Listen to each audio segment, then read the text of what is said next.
Bon, j'espère que vous allez très bien. En tout cas, aujourd'hui, moi, je suis ravi d'avoir Nathalie avec nous, donc une recruteuse là, voilà, qui va nous expliquer son métier, ce qu'elle aime pas, voilà, un peu la vie, le côté caché qu'on a envie de découvrir, hein. Donc, c'est vraiment passionnant, c'est vraiment intéressant. Donc, merci Nathalie d'être avec nous là, c'est top du top. Ce que je... Merci Olivier de m'avoir convié à cette réunion. Voilà. Si je peux aider les gens à y voir un peu plus clair sur le métier de recruteur, sur effectivement notre quotidien et peut-être redorer un peu l'image ternie ces derniers temps de ce métier. Voilà, pourquoi pas. En tout cas, merci à toi, merci à vous tous. Donc, ce que je propose, c'est éventuellement, je pose une question à Nathalie, manière de lancer l'affaire là.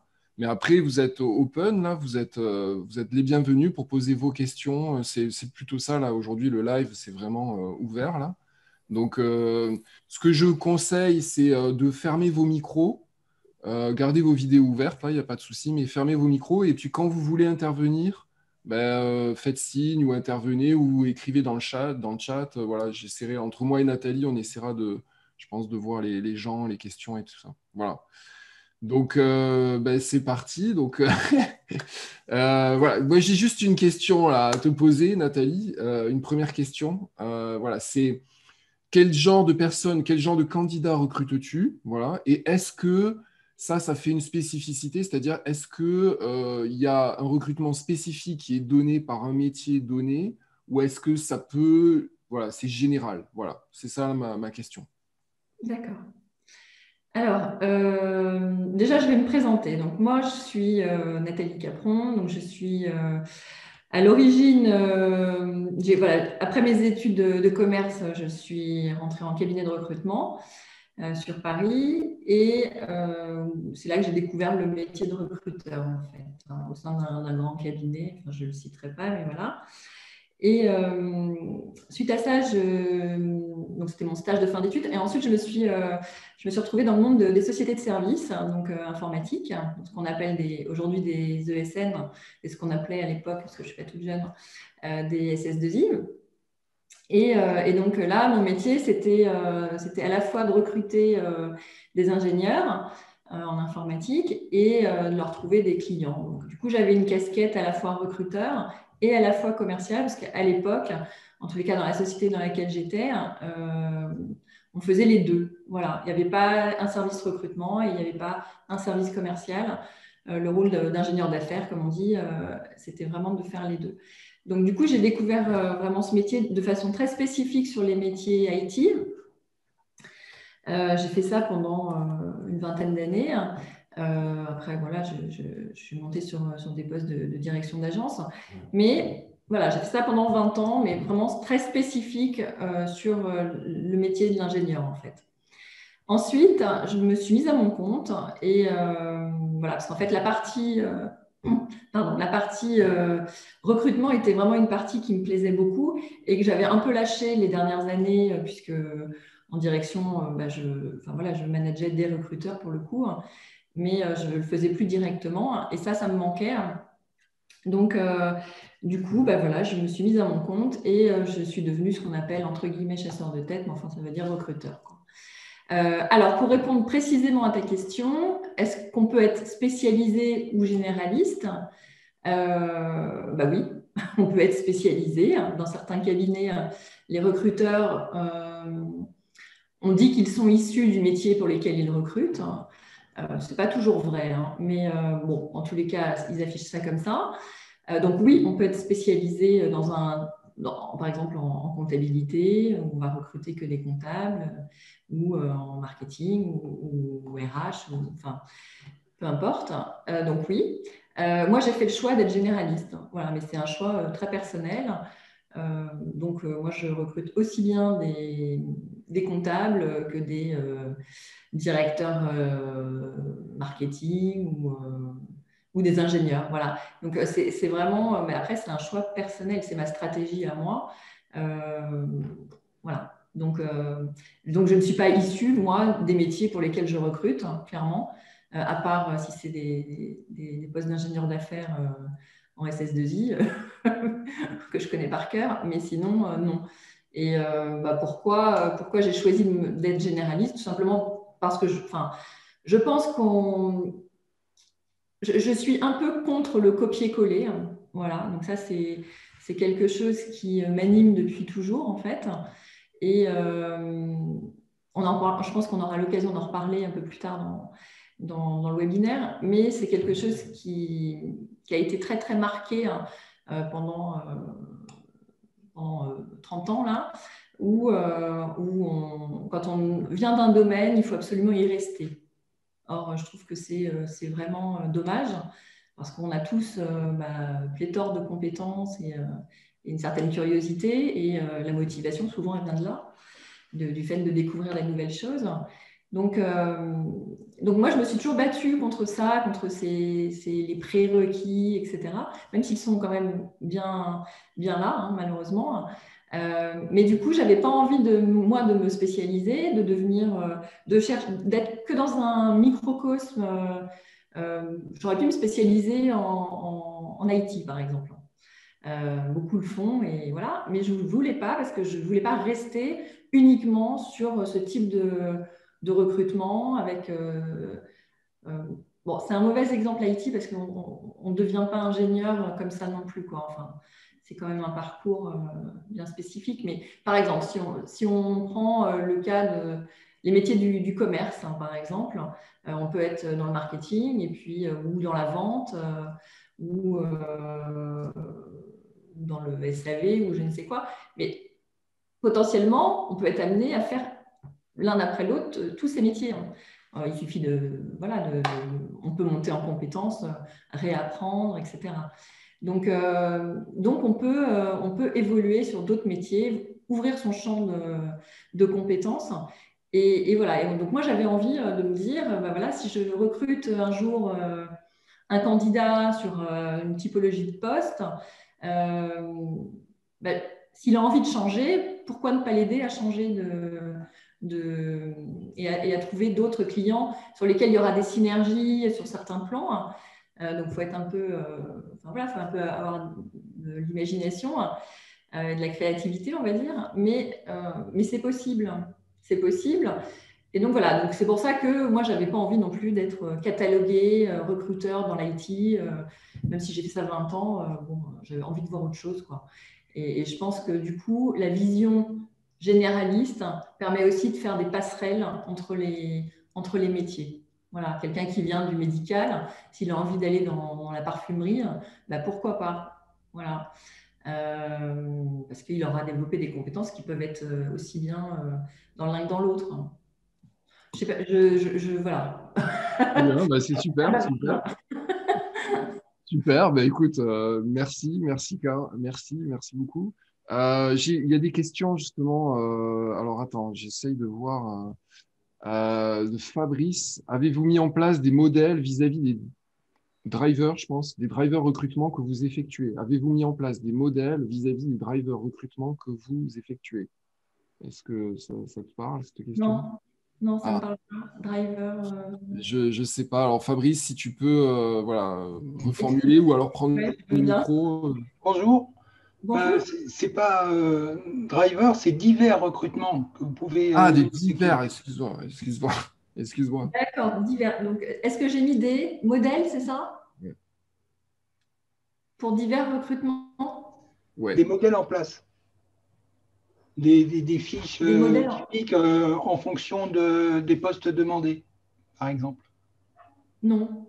Non. Non, non, parce qu'en fait, si vous voulez, comment ça se passe, le métier de recruteur, on a tous un client, hein, qui soit interne à l'entreprise dans laquelle on est. Si on est recruteur, je ne sais pas, au sein de Total, il y a un service recrutement, on peut être recruteur au sein de Total et on aura un client interne qui va être la direction du marketing ou la direction, je ne sais pas quoi, de la comptabilité. Donc, on a un client interne ou moi, dans mon cas, ce sont des clients externes. Mais en tous les cas, le recruteur a toujours un client avec lequel il va rentrer en communication et en relation dès la définition du besoin avec lui. Donc, le modèle, je dirais, enfin, je sais si j'ai bien compris la question, le modèle, il est pas statique, en fait. Oui, Il fait en fonction d'une fiche de poste qu'on aura déterminée avec un client particulier. quand je vous ai demandé les modèles, c'était surtout pour savoir s'il y avait des fiches de critères à suivre et des critères bien précis, par exemple. Alors, en fait, après, ça, c'est ma façon de faire à moi, mais quand je recueille le besoin avec mon client, on va déterminer donc un certain nombre de compétences techniques, on va dire, que le candidat doit avoir pour assurer sur le poste. Mais il doit aussi avoir des compétences, enfin ce qu'on appelle des soft skills, donc une sorte de savoir-être en même temps. Donc, est-ce qu'il doit être adaptable, on va dire? Oui, en général, oui. Gérer bien le stress en fonction de certaines particularités. En fait, il y a des particularités qui sont vues en séance avec le client. Et donc là, oui, on établit une fiche mais qui est vraiment spécifique avec le poste dans l'entreprise telle qu'elle est. Parce que ce qui peut être intéressant comme critère pour une entreprise ne va pas l'être pour une autre. Donc oui, il y a des modèles qui sont faits, mais c'est pas, en tous les cas, moi, je ne travaille pas sur des choses statiques. C'est tout recrutement est particulier et du coup géré de façon différente, en fait. Voilà. Et donc, là, par conséquent, moi, j'aurais une autre question. Vous, avec votre expérience de 20 années, si j'ai bien compris, vous jugez, vous devez juger rapidement les gens, les candidats qui postulent. Et qu'est-ce que vous, au premier coup d'œil, vous allez vous faire une opinion ou comment ça se passe? C'est avec la. Alors déjà, il y a deux mots qui m'interpellent dans ce que vous dites. Il y a le mot juger. J'aime pas ce mot juger. Et le deuxième, je ne sais plus ce que vous avez dit, opinion. Voilà, opinion, là, c'est un autre terme qu'on devrait bannir en fait dans le recrutement parce que il y a du biais cognitif en fait là-dedans, hein, dans le jugement et dans l'opinion. Euh, le recruteur professionnel, on va dire, ne doit pas juger le candidat. Il a un certain nombre de critères à vérifier pour que le candidat soit en harmonie, on va dire, avec le poste proposé. Mais en aucun cas, c'est un jugement de valeur, quoi, en fait. Vous voyez ce que je veux dire? On doit vérifier. Notre rôle, c'est d'identifier et de vérifier. Donc, on identifie des compétences chez un candidat, on le reçoit, ou on l'a au téléphone pour un premier entretien, et on valide un certain nombre de critères. Donc, on évalue, entre guillemets, un premier niveau de critères, mais on ne juge pas. Enfin, on n'est pas là pour juger. De toute façon, le recruteur n'est en aucun cas décisionnaire sur l'issue. Enfin, il ne doit pas être décisionnaire. Il est là, en fait, pour faire le travail d'identification et ensuite d'interview. Voilà. Mais il ne juge pas et il ne doit pas avoir d'opinion, justement. Parce que sinon, c'est faussé. Hein. Voilà. Et moi, je ne recrute pas quelqu'un avec lequel je vais passer mes vacances. C'est pas... Voilà, donc je ne suis pas là pour me faire des potes et en aucun cas, je dois avoir un jugement personnel. Voilà, donc on m'a donné un certain nombre de critères à retrouver chez le candidat et je dois m'assurer qu'il ait ces critères-là, en fait. Très bien. Merci, merci Nathalie. Je passe à une autre question. Là, tu es bombardé de questions. Là. Donc, il y a Thierry qui dit, vous parlez de montée en compétences. Est-ce que vous élargissez vos recherches avec des candidats pas tout à fait dans le moule, mais possédant un savoir-être et des compétences qui peuvent être transposées pour ce poste? Oui. D'accord. Oui, définitivement oui. Par contre, il faut quand même que ça ait une certaine logique et Mais oui, l'aspect soft skills, hein, comme on disait tout à l'heure, devient de plus en plus important aujourd'hui dans le recrutement, ce qui n'était pas encore le cas il y a quelques années. Hein.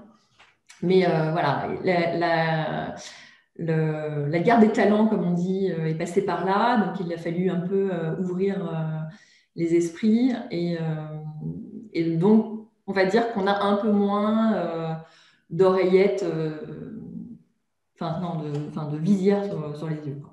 Voilà. Donc, donc oui, dans l'idéal, on doit faire ça. Maintenant, faut quand même que c'est une certaine cohérence. Voilà, on ne peut pas partir complètement à l'opposé de ce que notre client nous a demandé.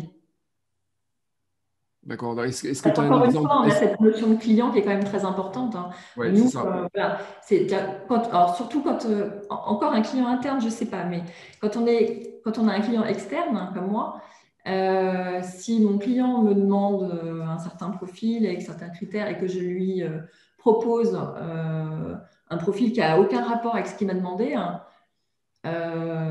alors peut-être que j'ai raison de le faire, hein, parce que je sais que cette personne fera l'affaire, mais il faut que j'arrive faut que j'ai de la matière en fait pour lui démontrer que sinon il ne m'écoutera pas. Voilà. Et puis tout dépend aussi de la relation qu'on a avec son client, s'il nous connaît vraiment bien, s'il nous a testé sur plusieurs recrutements et qu'il sait qu'il peut nous faire confiance aussi. Donc ça c'est super important. Mais sinon, on ne peut pas non plus proposer des candidats qui n'ont absolument rien à voir avec le sujet. Hein. Est-ce que tu as un exemple en tête? Excuse-moi de te creuser là, mais est-ce que tu as un exemple en tête de mémoire là? Tu me parlais de quelqu'un qui venait du monde du tourisme pour un poste dans une SS2I de mémoire, je ne sais plus, quand on a un peu préparé le live là. Ouais. Je ne sais pas si c'est cet exemple-là que tu as en tête ou tu en as d'autres, j'imagine, mais Là, en l'occurrence, bah, ça colle pas trop avec l'exemple, mais oui, j'ai eu quelqu'un qui m'a envoyé récemment un CV, donc une personne qui a beaucoup d'expérience dans le domaine de l'hôtellerie, du tourisme, enfin des secteurs qui sont assez mis à mal depuis le Covid, on va dire. Donc, probablement qu'elle a beaucoup de mal à se positionner sur son secteur, même si elle a 20 ans d'expérience dans ce secteur. Donc, elle s'ouvre évidemment à d'autres secteurs d'activité. Et moi, à côté de ça, j'avais un poste. Donc, en fait, elle avait répondu à une annonce sur un poste de direction d'agence en ESN. Moi, j'ai un client derrière qui exige d'avoir quelqu'un qui vienne de ce monde-là pour des raisons qui lui sont propres. Je n'ai pas à juger, moi, en fait, là-dessus. Il a certainement ses raisons pour ça. Cette personne pourrait peut-être très bien coller au poste, moyennant une certaine montée en compétences sur le domaine, voilà, parce que c'est quand même très particulier. Mais je ne peux pas proposer cette personne à mon client. Parce que clairement, il va me dire, mais enfin, Nathalie, tu n'as rien compris. Tu n'as rien compris à ce que je t'ai demandé. Je t'ai exigé une personne qui vienne de ce monde-là pour telle et telle raison. Peut-être parce que ils n'ont pas beaucoup de... Enfin, peut-être que la situation est complexe. Enfin, peu importe, à la limite, on s'en fout. Ce n'est pas le sujet. Mais en tous les cas, moi, je ne peux pas proposer cette personne. Donc voilà, donc je lui ai fait une réponse argumentée là-dessus. Mais voilà, oui. Là, si vous voulez, nous, on a quand même un champ d'action qui est restreint par la relation justement qu'on a de clients-fournisseurs, qu'ils soient encore une fois internes ou externes. Donc parfois, il y a des belles histoires qui font que on arrive, enfin, ça m'est arrivé pas mal de fois, hein, d'arriver à passer outre les critères premiers de mon client en lui proposant des candidats qui ne répondaient pas à tous ces critères et même des critères principaux, parce que j'avais l'intime conviction que de toute façon, il avait, entre guillemets, tort de se fermer des portes et que les candidats en question avaient justement pas mal d'atouts à lui proposer. Et puis, ça a matché et c'est des belles histoires. Mais c'est pas... donc, oui, on peut le faire, mais on ne peut pas généraliser. Hein, ça dépend vraiment des postes. D'accord, merci en tout cas de montrer que ça existe quand même. Oui, bien sûr, ça D'accord. existe. Donc, Cédric a une question, c'est comment tu détectes les soft skills en lisant un CV? Est-ce que ça t'arrive de... Comment tu fais en fait? Ça dépend des soft skills, je dirais. On peut voir par exemple que les gens s'adaptent à différents environnements en fonction de leur parcours.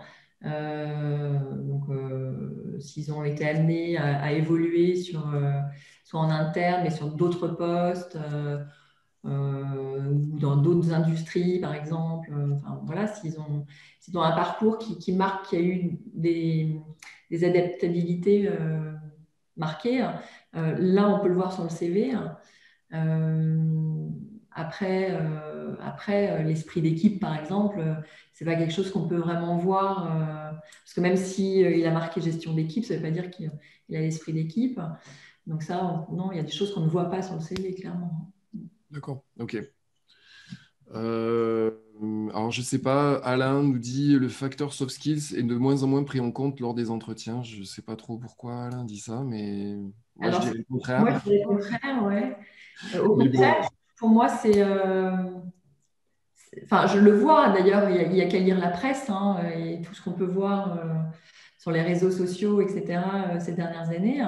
Il y a une montée enfin, il y a une vraie. Enfin, la question des soft skills apparaît quand même très fréquemment dans les articles. Et je pense que ce n'est pas juste une lubie des journalistes hein, ou des personnes qui font des posts. Euh, Honnêtement, et encore, je parlais de guerre des talents tout à l'heure, mais effectivement, on a été sur un marché assez pénurique ces dernières années, où de toute façon, rien que sur les compétences techniques, euh, il était assez difficile de trouver des candidats. Donc, il a fallu aussi ouvrir son esprit à d'autres critères que la technique et du coup, les soft skills en font partie. Mais c'est super important, en fait, hein, parce qu'on peut recruter quelqu'un qui est enfin, qui a sur son CV, on va dire, tous les mots techniques, si il ne sait pas s'adapter, s'il n'a pas l'esprit d'équipe, enfin bon, voilà, enfin, il y a plein de possibilités. Bonjour, j'aimerais rebondir par rapport à ce que vous dites à l'instant, là. C'est que justement, j'ai un cas concret. La semaine dernière, j'ai postulé en fait donc en tant que chargée clientèle. Mais moi, j'ai un parcours d'une quinzaine d'années dans l'aéronautique hein, en tant que responsable qualité. Et en fait, pour tout vous dire, j'ai repris de façon intégrale en fait tous les aspects demandés dans le poste.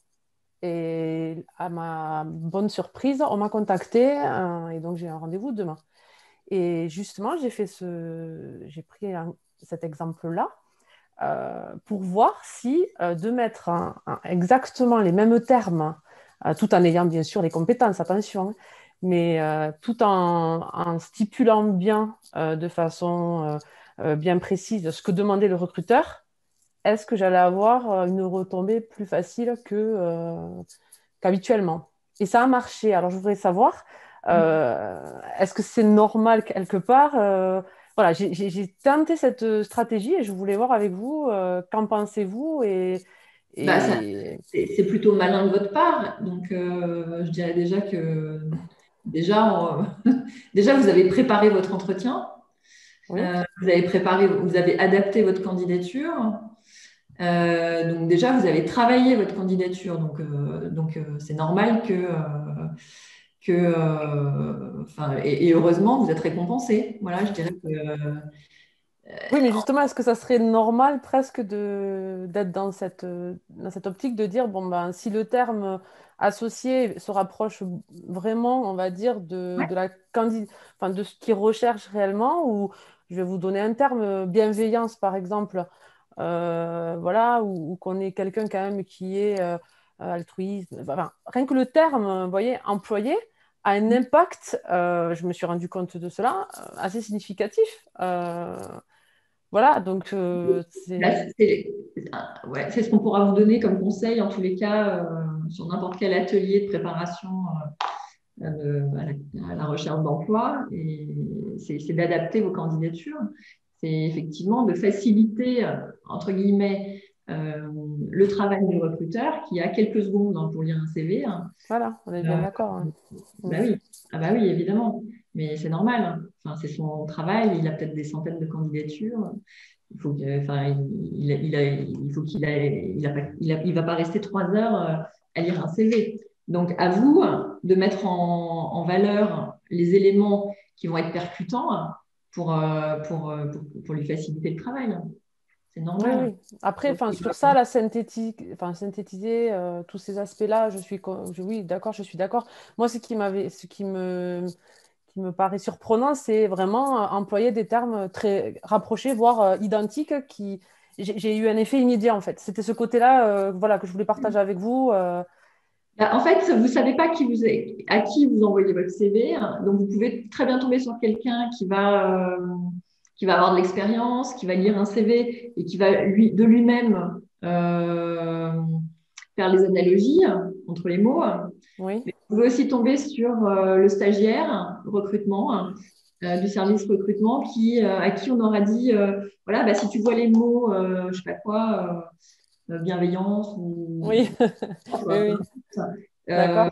Ben, c'est ça qu'il faut. Et celui-ci, peut-être, il ne va pas aller chercher plus loin. Oui, oui, je comprends bien. Donc, Oui, en oui, fait, donc à vous, par contre, de maximiser vos chances de ressortir de la pile de CV, tout simplement. oui, oui, tout à fait. Oui. Voilà, c'est une D'accord. stratégie gagnante mais c'est votre mission, on va dire, quand vous recherchez un emploi, que de travailler vos candidatures. Ça, c'est super important. C'est pour vous que vous le faites, hein. Oui, oui, tout à fait. Et après, juste pour en finir avec cette question, c'était au niveau du secteur. Aujourd'hui, pour rendre générique, hein, justement, ben, un secteur d'activité, moi j'étais en relation client, vous voyez, moi je voulais sortir de l'aéronautique hein, avant même qu'il y ait le Covid, c'était une volonté de ma part. Il s'avère que c'est vrai que c'est un peu compliqué. Alors, vous, par rapport à votre expérience, de venir intégrer des mots plus génériques, vous trouvez ça pertinent? Ça reste cohérent? Par exemple, mettre responsable relation client et qualité pour que l'aspect qualiticienne, finalement, sorte un peu finalement, ancré sur la personne. Vous voyez ce que je veux dire? Euh, alors, en fait, votre question, c'est quoi? C'est savoir s'il fallait généraliser aussi notre métier, en fait, pas rester sur nos intitulés finalement en tant que métier, mais essayer de les rendre un peu plus, enfin, que ça soit un peu plus général, je suppose, pour pouvoir toucher d'autres secteurs d'activité, comme vous le disiez tout à l'heure. Hein. Oui, bah oui, si vous voulez vraiment changer de secteur, effectivement, ou de métier, faut tomber sur des intitulés qui vont être plus génériques, ouais, je pense. D'accord. Euh, c'est compliqué, hein, Oui, c'est mais compliqué. Oui. voilà, faut rester aussi, enfin voilà, faut pas mentir. Non, oui, oui, tout à fait, non, tout en ayant Voilà. les compétences, c'est bien Ouais. sûr. Hein. Mm. Bah, faut mettre en valeur vos compétences, oui. Vous prenez ce qui vient de votre métier et qui peut être transposé dans l'autre. Et, mais bon, là, enfin, là, c'est un cas particulier, donc Oui, oui. voilà. Mais, oui, vous pouvez le faire. Enfin, vous devez le faire d'ailleurs. Sinon, effectivement, vous allez rester catalogué sur la qualité et si vous Oui, voulez. voilà, c'est ça. Non, mais Ouais, avec Olivier, enfin, par ouais. rapport à ça, vous avez bien. Ça fait quelque temps qu'il nous briefe sur le sujet. Donc, très bien, merci. Exactement, exactement. Donc, merci pour la question parce que c'est hyper important en fait ce que tu dis, Stéphanie, et merci Nathalie aussi pour la réponse parce que c'est super, super important là, ce que vous dites. C'est d'adapter la demande et le besoin en fait. C'est ça un marché. Ah oui, c'est ça. C'est aussi bête que ça, mais les gens se disent ah ben je vais balancer mon CV, mais non, c'est pas comme ça. Voilà. Donc merci beaucoup pour votre réponse. Je passe à une autre question.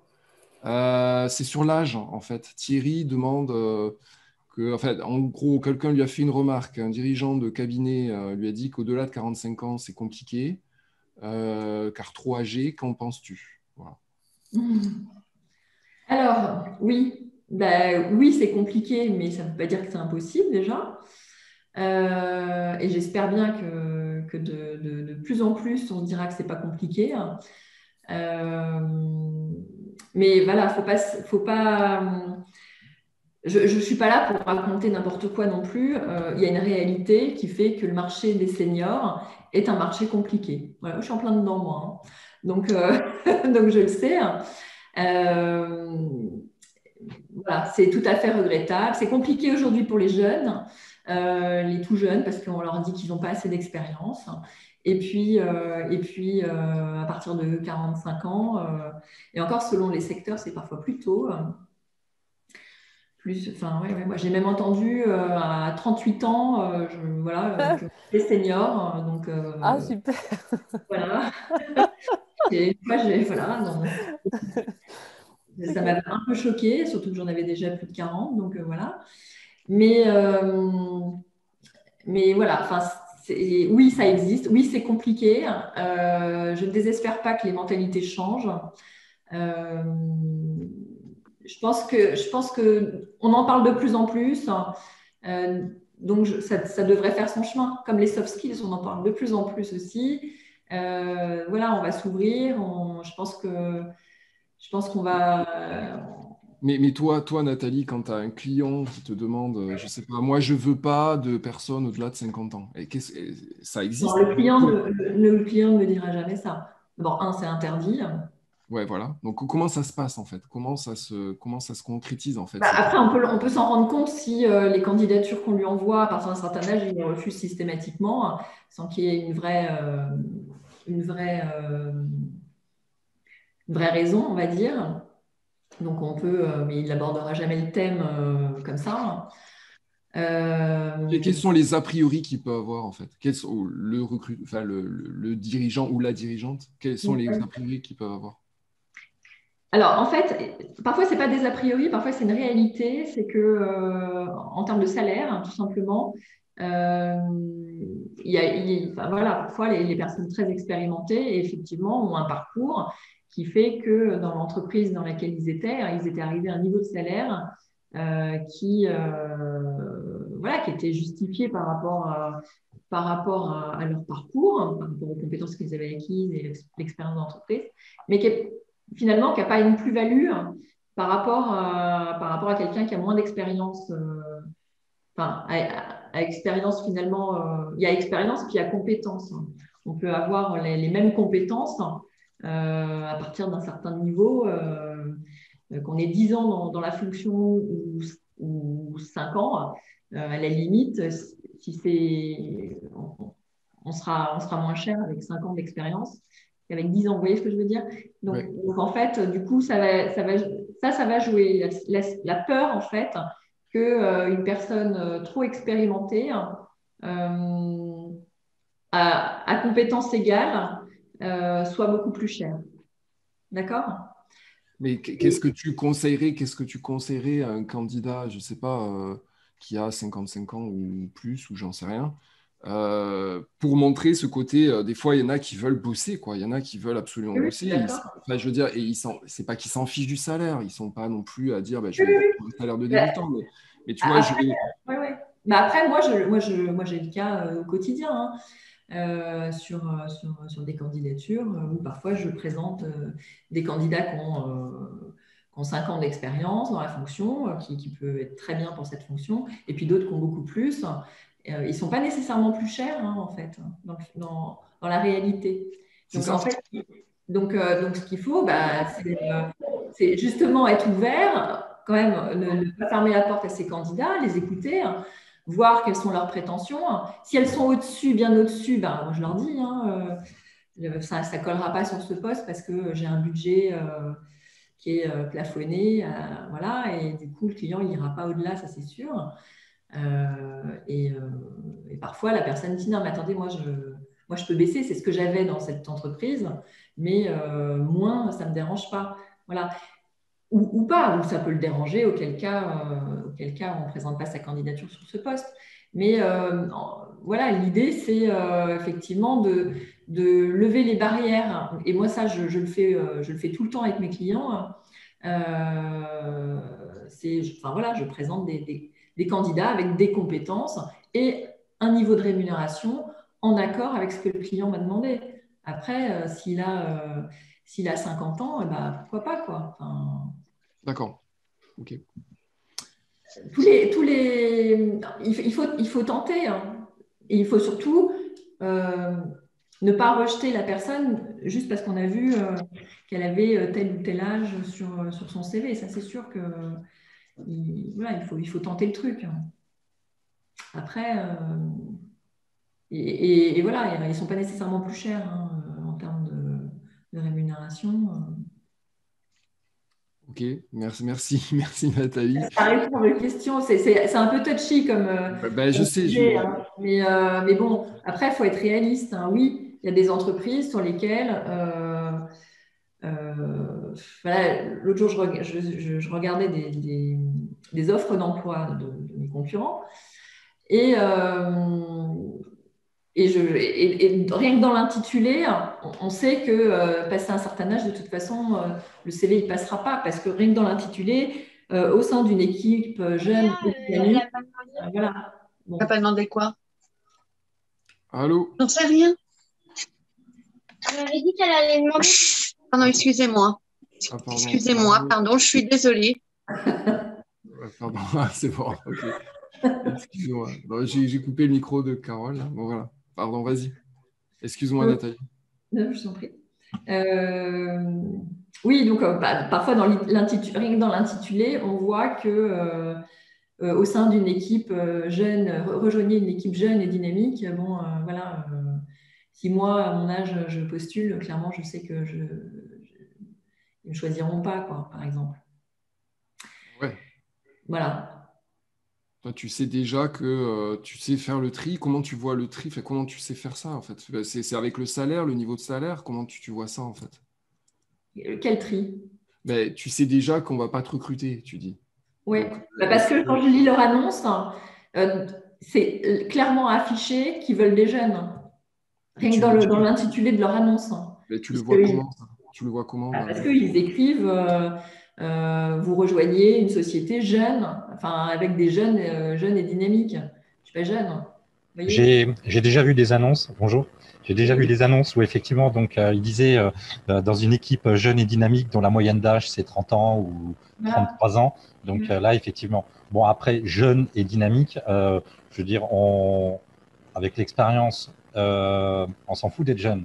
Il faut être dynamique. C'est ça. Mais moi, ça me fait délirer, hein, je vous dis tout de suite, hein, parce que aujourd'hui, je suis à la recherche d'un emploi, donc moi, je suis directeur informatique, hein, mais je vous assure honnêtement, je me marre, Mais après, ça reste les entreprises et les recruteurs, hein, donc du coup, c'est là-dessus où je passe des entretiens, hein, donc on me contacte, mais pour lesquels, donc tout de suite, au bout de 10 minutes au téléphone, stop, on arrête, hein. D'accord. Voilà. Mais, non, mais moi, ça ne me fait pas tellement rire, en fait, le truc. Alors, juste encore 2 points. On parlait donc de soft skills, on parle aussi donc de compétences et d'expérience.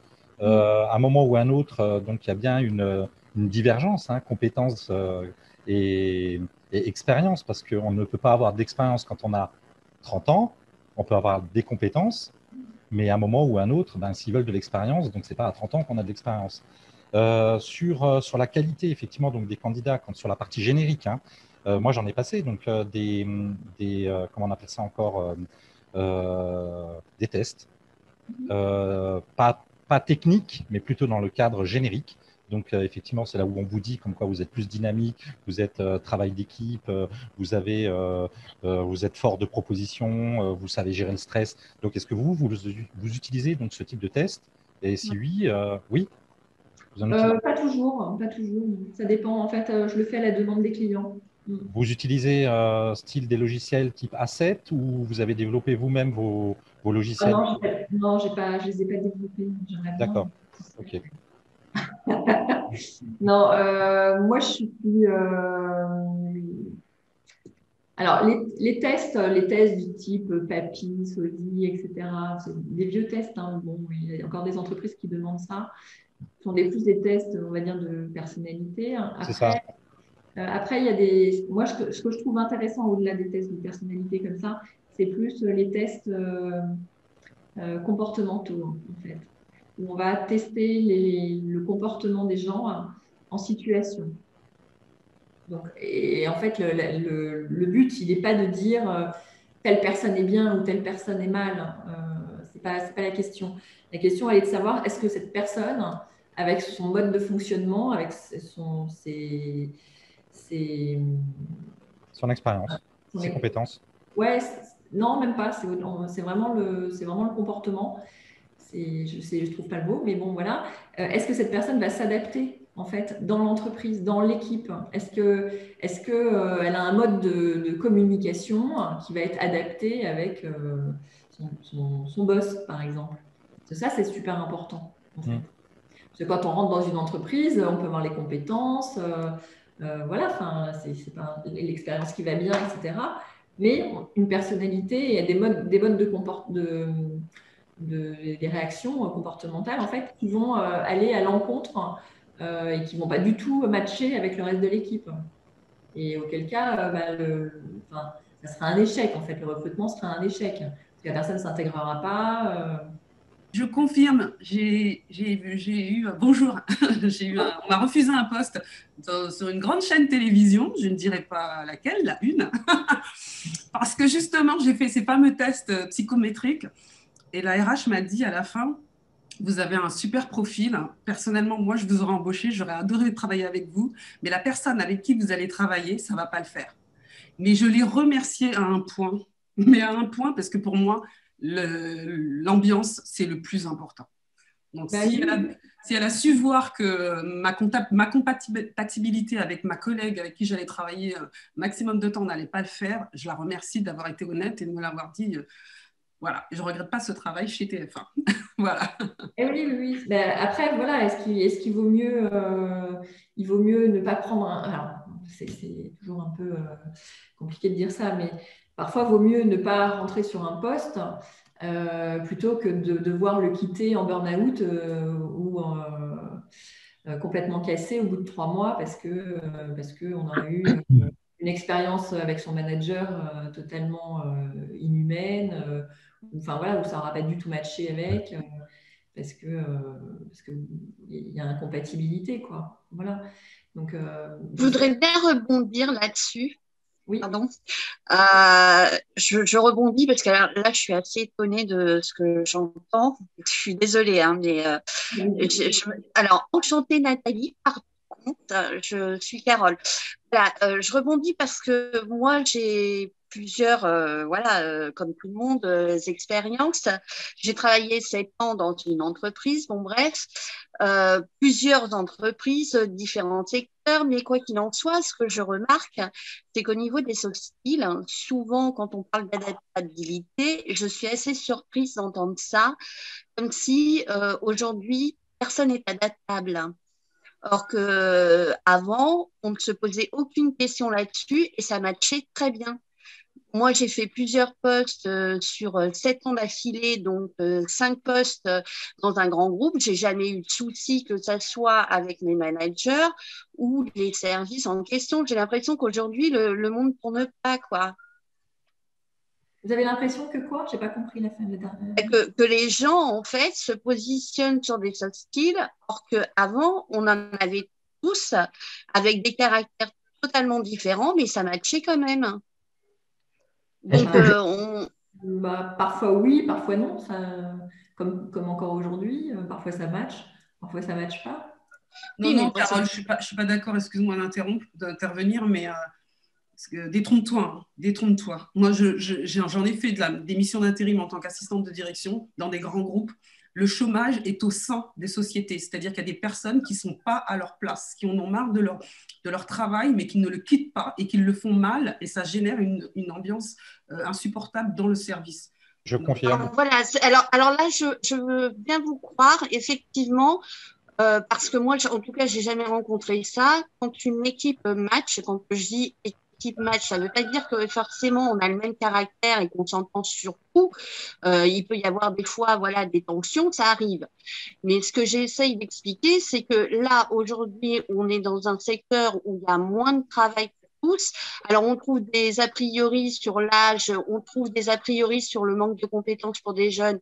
Je veux bien croire, mais moi, personnellement, au niveau des soft skills, ce que je suis en train de m'imaginer, c'est que plus on a avancé dans les années et plus finalement, les gens restent positionnés sur des postes, or qu'ils devraient démissionner, quoi. Oui, oui, Carole, on est d'accord, mais c'est comme ça. Voilà, oui, on est d'accord. Olivier, Nathalie, est-ce que je peux intervenir juste quelques secondes? Bien sûr, bien sûr, bien sûr. Alors, j'en ai parlé récemment à une grande société qui fait dans le management de transition, qui me demandait mon avis sur les problématiques au sein des entreprises. De quoi a résulté? Donc, c'était déjà une démarche que je n'avais jamais rencontrée. Donc, pour moi, en fin de compte, ce qu'a dit Mylène et puis Carole, actuellement, on a des gens qui, par peur de perdre leur travail, restent à leur poste, même si ça ne leur plaît pas, avec tous les incidences qu'il peut y avoir derrière. Mais il y a aussi une autre problématique actuelle, c'est beaucoup de managers sont dans l'incapacité de pouvoir manager correctement les salariés. Ça, je l'ai fait remonter plusieurs fois. C'est-à-dire que quand on trouve des offres d'emploi où vous avez un employeur qui demande impérativement des bac plus 5, oui, c'est bien. Mais est-ce que cette personne-là, comme disait Nathalie, est capable de manager correctement ses chefs d'équipe, ses chefs de département? Voilà. Là, actuellement, j'attends une réponse. Une boîte de consulting m'a demandé si je pouvais remonter une boîte. Voilà, elle est en train de couler. Bon, voilà, je veux dire. Et le problème, il vient que vous avez des gens qui ne veulent pas quitter leur boulot, donc ils mettent une ambiance apparemment pas possible au sein de l'entreprise. Et de l'autre côté, on a des chefs d'exploitation, des directeurs de département qui, en fin de compte, font à outrance du management vertical et non horizontal, collaboratif. Donc, il y a tout ça, en fin de compte, dans les entreprises qui commencent à ressortir et ça devient vraiment le foutoir, quoi. Après, non, mais sérieux, je veux dire, là, il y a une problématique dans plusieurs entreprises actuelles. Et en fin de compte, les offres d'emploi qu'on trouve sur le marché, ce n'est pas celles-là qui vont répondre à cette problématique-là. Moi, je trouve, en fin de compte, que la partie compétence au niveau du management des salariés, elle est laissée de côté. Voilà. Alors, si je puis me permettre, je suis tout à fait d'accord avec cette analyse. Par contre, on s'éloigne du recrutement là, au niveau du sujet. C'est hyper intéressant parce que moi, je suis. Autant pour moi. Mais là, le recruteur, il n'y peut rien. Si malheureusement, il y a un défaut de formation, on va dire, des managers dans les entreprises, ça c'est clair, c'est pas nouveau. Hein. Moi, j'ai toujours connu depuis que je travaille. Ça s'explique tout simplement parce que déjà, il n'y avait pas de formation. On a beau sortir d'une école de commerce, ce qui est mon cas, mais on n'est pas formé au management du tout. Voilà. Donc, on veut tous être manager, mais on ne sait pas comment faire. Et du coup, chez certaines personnes, c'est assez inné, on va dire, mais encore. En tous les cas, ils vont assez bien gérer le truc, et puis d'autres, pas du tout, quoi. Donc en fait, là, la problématique, elle est sur la formation et sur le fait qu'on ne naît pas manager et tout le monde n'a pas les capacités d'être manager, quoi, tout simplement. Alors, Nathalie, je vais le transposer dans ton domaine. Est-ce que tous les recruteurs sont à même, justement, de prendre ce facteur-là, capacité de management, en compte lors d'une étude de CV, voire lors d'un entretien derrière? Est-ce que justement les personnes vraiment compétentes ne sont pas mises sur la touche par rapport aux critères définis par l'employeur? En fait, en entretien, c'est assez difficile de voir comme ça si la personne va être un bon manager, parce qu'on est bon manager aussi en fonction d'un environnement dans lequel on est et en interaction avec d'autres personnes. Donc, c'est un ensemble. Par contre, c'est pour ça qu'on fait faire ces tests de comportement, parce que là, on peut détecter des, on peut détecter en fait des problématiques comportementales en fait qui vont faire que une personne ne va pas être apte à manager, en tous les cas, une typologie de personne, etc. Ça, mais L'expérience. oui, il y a des formations pour ça et en fait, Je doute après, je ne vais pas dire comme quoi, donc effectivement, ce type de formation donc, est mauvaise ou très bien, mais par contre, par expérience, avec ce que j'ai vu dans le monde de la SS2I et chez les gros clients, effectivement, donc, il y a des bons managers, comme il y en a d'autres qui ne sont pas tellement bons. Donc, il y en a qui arrivent à gérer des situations de crise, il y en a qui n'arrivent pas à gérer le quotidien, mais par contre, dans mon cas, c'est par l'expérience qu'on devient un bon manager. oui, c'est par l'expérience, certes, mais est-ce qu'on est obligé de casser beaucoup de gens en montant en expérience, ou est-ce on peut éventuellement éviter, en se formant, en étant formé à la communication, à l'agilité comportementale, par exemple, à devenir plus vite un bon manager. On peut aussi. C'est juste. Ça après, donc ça c'est la politique interne donc de l'entreprise.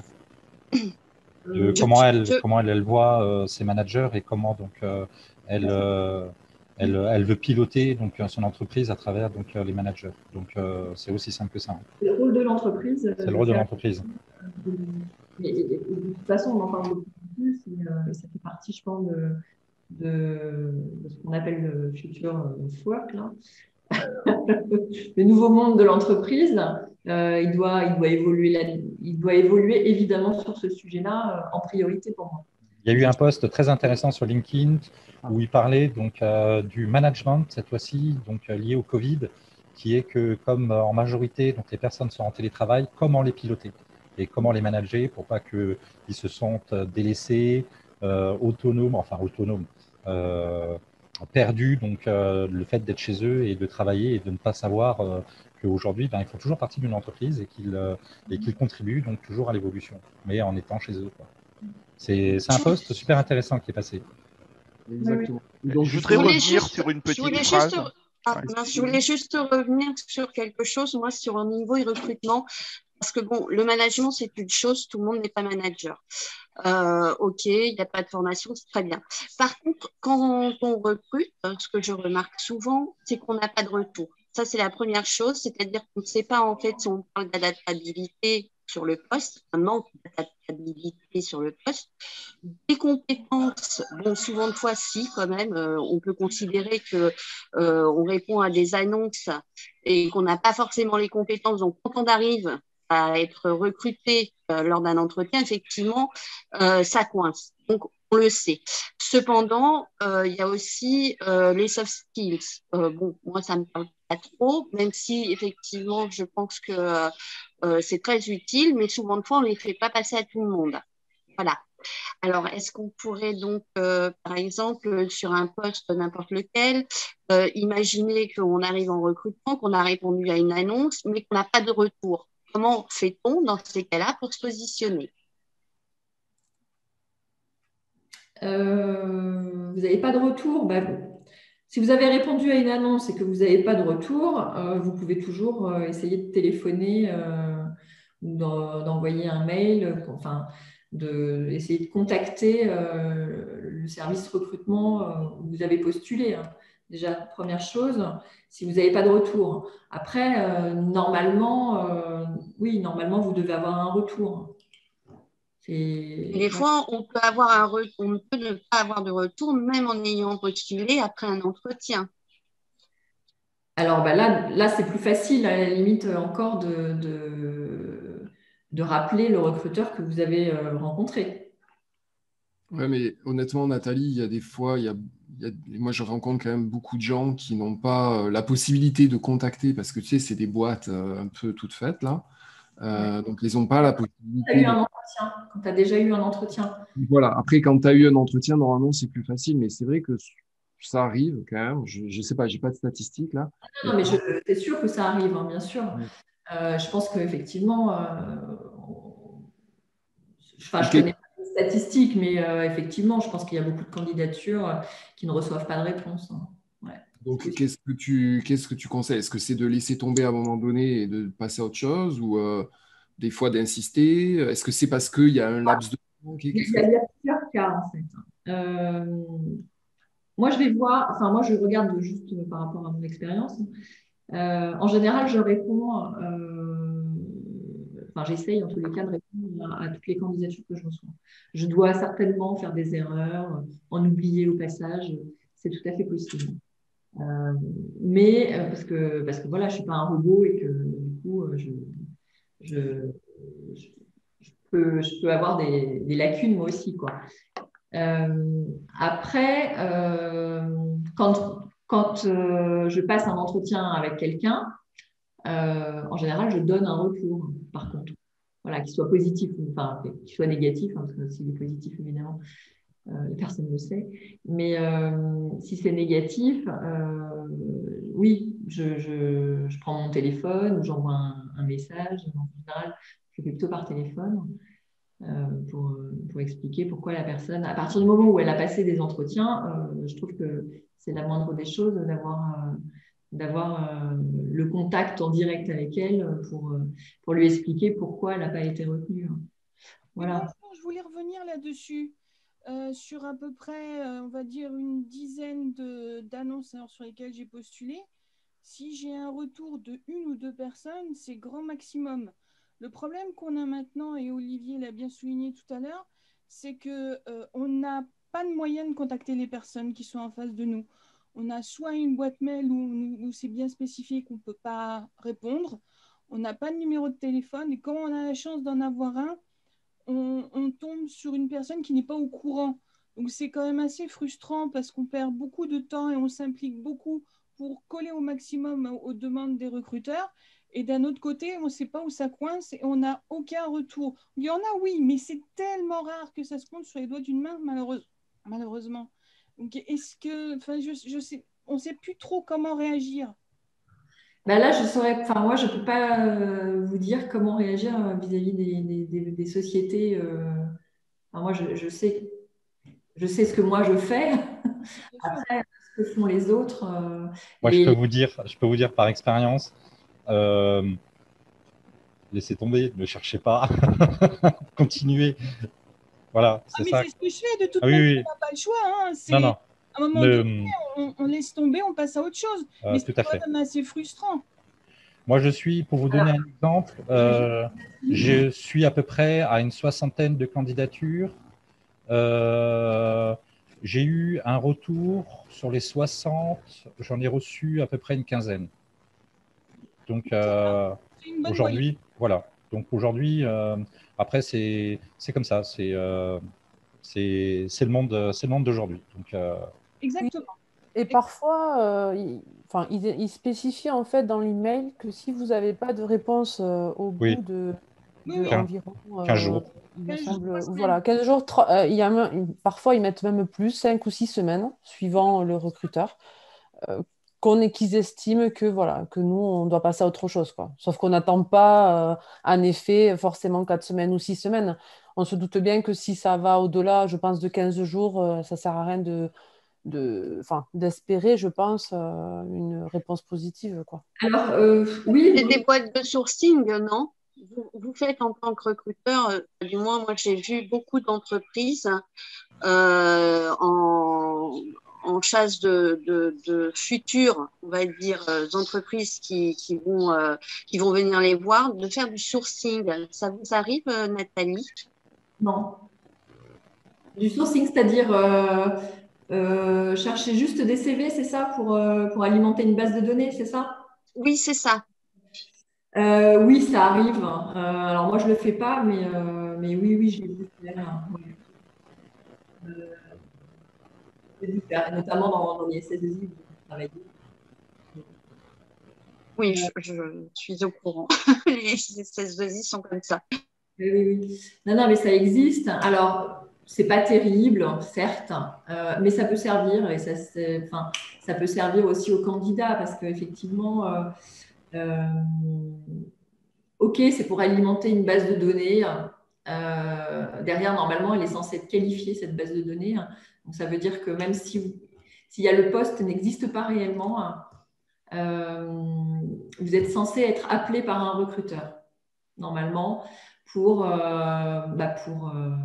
faire une première prise de contact et autoriser aussi le candidat, enfin autoriser le recruteur à garder votre CV. Ça, c'est important, surtout avec la RGPD maintenant. Voilà, il y a quand même des choses qui sont importantes à maîtriser. Mais ça peut servir parce que voilà, il n'y a peut-être pas le poste aujourd'hui, mais le poste, il va sortir peut-être dans un mois, dans 2 mois, même dans un an. Et du coup, le fait d'avoir eu ce premier contact, ça fait que vous pourrez être appelé et on pourra vous proposer un poste. C'est comme ça que ça fonctionne dans les SS2I. Après, c'est un peu frustrant pour les candidats, ça je veux bien, mais ça arrive dans la plupart des cas que derrière, il y a un poste qui s'ouvre. Hein, donc c'est pas du tout de suite. Voilà, c'est pas du tout de suite. Et c'est pas parce que c'est un méchant recruteur qu'il a passé une fausse annonce pour avoir des CV juste pour alimenter une base. C'est que derrière, ça va lui servir et ça va vous servir du coup à vous aussi, quoi, parce que vous serez appelé et on vous proposera un poste, même si c'est pas pour tout de suite. Voilà. C'est une pratique, hein. Je sais que voilà, je sais que ça se fait comme ça, ouais. Ok, merci, merci Nathalie. On arrive bientôt à la fin. Là, bonjour Olivier. Oui, bonjour. Nathalie. Je ne sais pas si je peux me permettre de poser une question. Oui, juste, j'étais en train de terminer. Pardon. Allez, 2-3 questions et puis après on arrête parce qu'on a un agenda là. Donc, allez, je comprends. Vas-y. Oui, donc c'est Richard. Bonjour Nathalie, bonjour Lévi, bonjour tout le monde. Déjà, je trouve que je sens une bienveillance au travers de tous les propos de Nathalie et de tout le monde. Donc, c'est sympathique. La question que je me posais est la suivante. Y a-t-il une sorte de code de langage à avoir quand on a 50 ans et plus, quand on est en démarche de recherche de travail, pour persuader un futur employeur de vous sélectionner? Je ne sais pas, mettre en avant... il y a des aides pour recruter des personnes de 50 ans et plus, ou y a-t-il un code de langage à avoir ou pas? Un code de langage, non. Non, je pense que voilà, faut assumer le fait. Il n'y a pas de honte à avoir un certain âge, donc ça, faut. Ah, mais il n'y a aucun souci par rapport à ça. Voilà. Voilà, vous avez des compétences. Ce qu'il faut faire valoir, c'est vos compétences, hein, votre expérience, vous, qui vous êtes vous. Et puis vous tomberez un jour sur un employeur qui saura reconnaître toutes vos qualités, quoi. Maintenant, un code de langage. Non, je pense que de toute façon, pour moi, il n'y a pas de code de langage à avoir, qu'on soit jeune, vieux ou pas, ou autre. Mais voilà, il faut être soi-même et de toute façon, si vous cherchez à rentrer dans un costume qui n'est pas le vôtre, à un moment donné, ça se verra et puis vous ne serez pas bien dans votre costume. J'allais rajouter une chose. Je pense que si tu vas en entretien, c'est que forcément déjà l'âge, c'est une chance. Ouais, c'est ça. Ça bloque un peu moins. Enfin, tu vois. Parce que forcément, ils ont calculé à peu près ton âge, tu vois. Ils savent peut-être pas, mais ils ont vu ton expérience. En fait, ça, je le vois, et c'est normal en même temps, je le vois souvent. Il y a une perte de confiance en soi, en fait, à partir d'un certain âge, parce qu'effectivement, il y a une sorte de comment dire, je dirais de racisme, entre guillemets, pour les seniors, on va dire. Mais il faut, non, non, ça, c'est juste pas normal. Donc, il faut rester confiant Tout à fait, je pense que c'est quelque chose qu'on nous distille petit à petit et c'est un poison à diffusion lente. Ouais. Et donc, je le vois souvent chez les candidats, ils perdent confiance en eux. Et voilà. Et moi, demain, si je me remets sur le marché du travail, je sais que je serai confrontée à ça aussi. Enfin, voilà, j'en ai tout à fait conscience. Donc, mais non, il faut lutter contre ça, au contraire. Au contraire, on a justement plein de choses à apporter par notre expérience, et ça, déjà, faut en être convaincu soi-même. Et si on en est convaincu soi-même, on se mettra dans une posture où on convaincra aussi la personne en face. Si elle ne veut pas être convaincue, c'est que ça ne valait pas le coup non plus. Oui, tout à fait. Voilà. Merci. Ok, merci. Il y avait... Juste... Ouais, Est-ce que je peux poser une question très rapide, très brève à la professionnelle qui est Nathalie? Vas-y. Qu'est-ce que vous pensez des sites qui font l'interface entre le candidat et les chasseurs de tête? Je prends 2 sites en exemple, Jobleads et Experter. C'est-à-dire que c'est des sites où, en fin de compte, ils nous incitent à payer pour être mis en relation avec les chasseurs de tête. Ah, je ne suis jamais allée voir, en fait. Alors, c'est ici spécialisé dans les cadres. Hein. C'est la recherche de cadres. Voilà. C'est pipeau, ça. Hein. Ouais. D'accord. OK. Juste un truc, c'est interdit en France. Jobleads, c'est un site allemand et les conditions d'utilisation sont sous le droit allemand. C'est-à-dire qu'en droit français, il est interdit de faire payer un demandeur d'emploi. Déjà, oui. Par contre, en Allemagne, c'est possible. Donc, attention au CGU que vous validez quand vous vous abonnez à ça, parce que c'est illégal en France. Ah, je n'ai pas fait la démarche encore. Hein. Oui, non, mais regardez bien parce que on est sous le droit allemand quand on va sur Jobleads. Et si jamais on y va, ça m'est arrivé sans m'abonner. On est relancé en permanence. Si vous étiez abonné chez nous, vous auriez eu accès à telle et telle annonce. Et en fait, tout ça, c'est bidon. Ouais, mais je voulais réagir sur un truc tout à l'heure quand Nathalie a dit le recruteur n'y peut rien. Et je crois que le recruteur, en tant que conseiller de l'entreprise, a un devoir de conseil vis-à-vis de l'entreprise. Et quand l'entreprise franchit des lignes, on parlait de la discrimination sur l'âge, mais on parlait aussi d'autres lignes. Par exemple, quand l'entreprise contacte directement les anciens collègues d'un candidat, on est dans des démarches qui sont illégales. Si le recruteur ne brandit pas un drapeau rouge à ce moment-là, il ne fait pas son boulot. Alors, le recruteur, oui, il a un devoir de conseil, comme vous dites. Après, le client n'est pas obligé de le suivre, déjà. Et quand vous dites que le client appelle les collègues, oui, non, ça ne se fait pas, c'est interdit. Enfin, je le sais. Toute prise de référence, moi j'en fais quotidiennement des prises de référence. C'est sur recommandation du candidat lui-même. C'est-à-dire que c'est lui qui me donne la liste, en gros, des gens que je dois appeler. Évidemment, ce n'est pas non plus très efficace, mais en tous les cas, oui, voilà, on sait très bien qu'on n'a pas le droit d'appeler. Après, si le client, dans mon dos, le fait, sans me demander mon autorisation, qu'est-ce que je peux... Enfin, je ne le saurais même pas, quoi, à la limite. Si le candidat vous le dit, vous pouvez rappeler au client qu'il a eu une démarche illégale.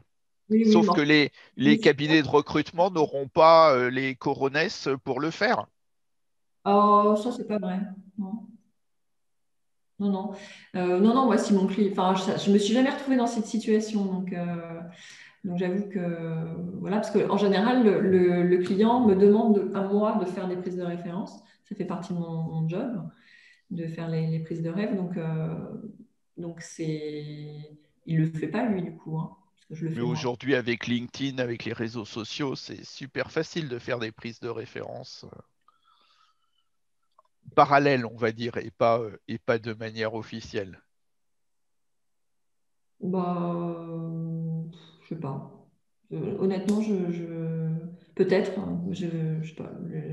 Moi, je le fais pas en tous les cas et enfin, je sais. Moi, j'ai jamais été contactée non plus euh, pour des prises de rêve sur des gens avec lesquels j'ai travaillé, hein, de façon, enfin, en général, c'est parce qu'on m'a donné en référence, mais pas de façon spontanée et sauvage, quoi. Alors, mais il y a toujours de toute façon, il y a toujours des gens qui font les choses en dehors des clous, hein. Ça, malheureusement, on ne peut pas avoir le contrôle sur tout. Mais je ne pense pas que ce soit une pratique quand même très, très répandue. Ça m'étonnerait. Ok, merci Nathalie pour tes réponses, c'est top du top. Est-ce qu'il y a une dernière question avant qu'on se quitte, parce que c'est quand même l'heure, là on a largement dépassé l'heure. Est-ce qu'on peut prendre une dernière question s'il y en a une? N'hésitez pas à prendre le micro. Je sais qu'il y avait d'autres questions, mais voilà, je sais qu'il y avait une question d'Alexis qui parlait du mot adaptable. Comment tu fais pour identifier l'adaptabilité d'une personne, en fait. Comment tu y arrives, en fait. Comment tu détectes ça, en fait. Voilà. Après, je ne sais pas s'il y a d'autres questions, mais en tout cas, voilà, il y avait une question de Alexis. Comment je détecte que quelqu'un est adaptable? Ouais. Comment tu le fais, ça? Sur quels critères, en fait? Bah déjà, on le voit, enfin, comme je disais tout à l'heure, on a déjà abordé un peu ce sujet tout à l'heure, sur son parcours, en fait.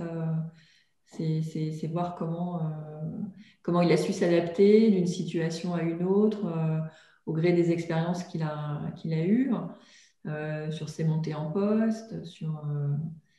Après, c'est tout un tas de questions, mais ça, on le détecte avec des questions pendant l'entretien. Et après, ça, on peut effectivement faire passer des tests pour confirmer l'adaptabilité de la personne.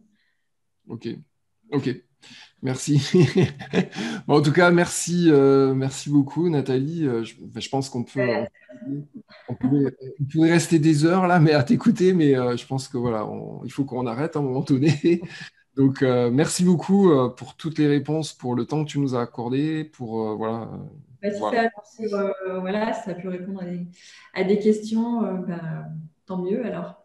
Ben ouais, ben merci. C'est super sympa d'avoir passé du temps avec nous. Et puis, merci à tous ceux qui étaient présents. Merci aussi pour toutes vos questions. C'était top. Alors, désolé si j'en ai loupé quelques-unes là, parce que vous avez pas mal écrit dans le chat. Alors, voilà, j'ai loupé peut-être des questions. Mais en tout cas, merci pour vos interventions. C'était top. Voilà. Si je peux conclure, la seule chose que je peux dire, c'est que le recruteur et le candidat, finalement, voilà, ce qu'il faut, c'est que ce soit c'est une relation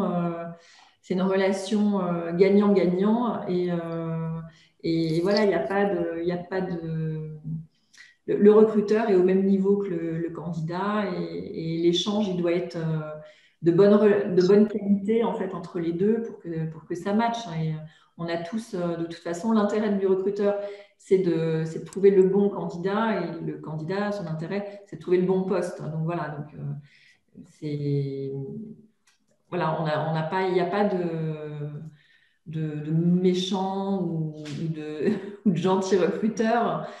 Parfois, il y a des mauvais recruteurs, mais parce que voilà, ils n'ont pas été formés au métier, etc. Mais voilà, après, c'est une relation humaine, hein, avant tout, entre les deux. Bon, en tout cas, tu le démontres bien. Tu le démontres. Et c'est comme ça, dans tous les cas, c'est comme ça qu'il faut que le métier soit vu. Exactement. Exactement. Donc, merci beaucoup, Nathalie. Merci pour ton mot de fin. Merci à tous. Merci beaucoup.